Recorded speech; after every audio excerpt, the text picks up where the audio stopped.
नाज़रीन घोसपुर में अहम खबर है जेका असां शेयर कयूं पिया। घोसपुर लगभग 2.5 महीना अॻु घोसपुर तंगवानी लिंक रोड वारे इलाइक़े में अणॼातल हॾवारनि पारां अगवा थी वियल डेरा बुगटी वासी मंज़ूर बुगटी ऐं असदुल्ला बुगटी बाज़ियाब थी विया आहिनि। ज़िले कश्मीर कंदकोट पुलिस मुग़ियुनि जी बाज़ियाबी लाइ केतिरा ई भेरा नापरकोट के कच्चे वारे इलाइक़े में ऑपरेशन कयो हो।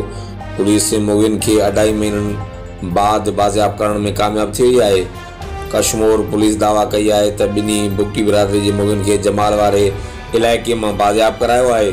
मुग़ियुनि जी बाज़ियाबी ते बुगटी बिरादरी में खुशी वारी लहर छाइजी वई आहे। होॾां इलाइक़े में चौबोल आहिनि त बिनी मुग़ियुनि खे राजूनी कोशिशुनि बाद रिहा करायो वियो आहे।